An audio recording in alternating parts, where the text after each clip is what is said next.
Ito yung kampanaryo ng simbahan na natabunan nung pumutok yung Mount Mayon. Tapos ito yung Rimen. Ito yung pinakang simbahan na natabunan nung pumutok yung Mount Mayon very long time ago. Yan, ito yung pinakang simbahan talaga. Wala na, natabunan na, nasa ilalim ng lupa na yung simbahan na ito. Itong mga structure nito na natitira, ito na lang yung natitira. Ayan, oh. Lumubog na sa ilalim ng pinakang simbahan.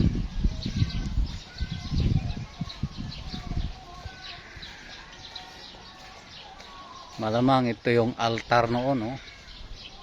Altar to noon.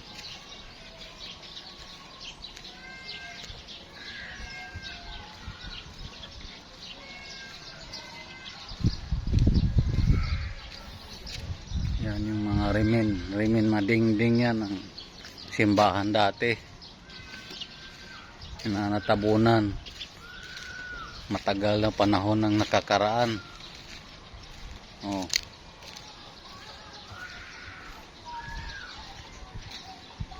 Ito yung pinakang likod ng simbahan.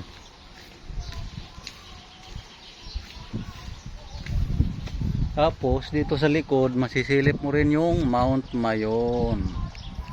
Ayan yung Mount Mayon, oh, sa likod ng simbahan.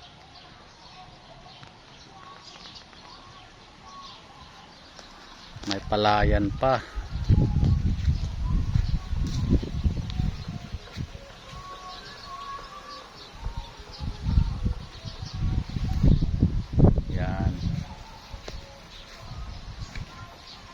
Yan yung kampanaryong lumubog na nakalitaw.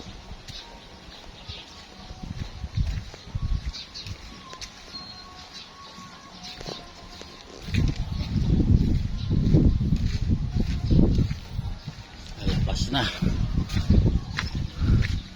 Yan yung kampanaryo.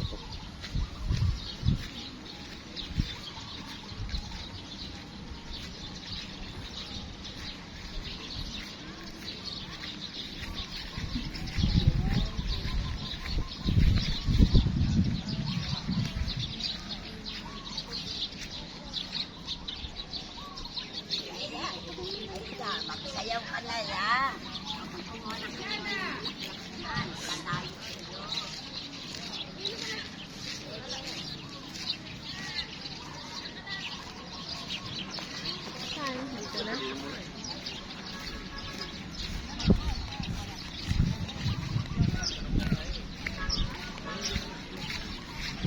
Buhangin na. Yan yung marker.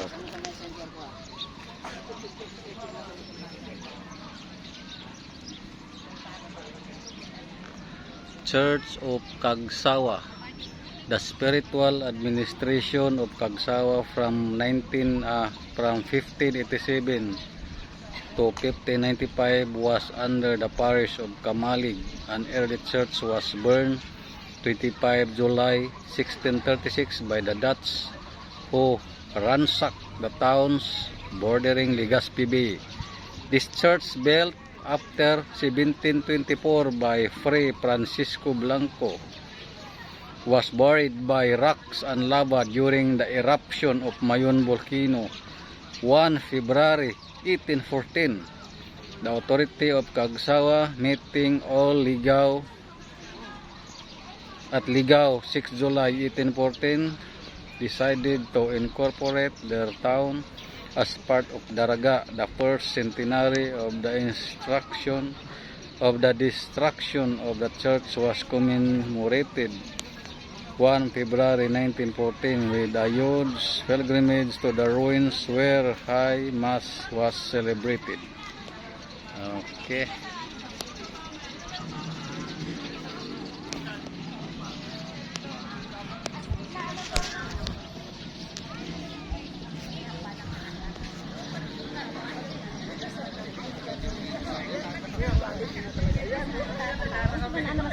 na, babay doon. Ako na pa karangan ng tawagan.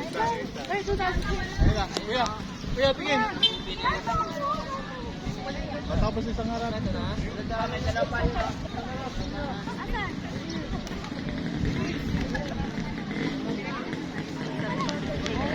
Yun ho, yung Tagsawa Church Ruins.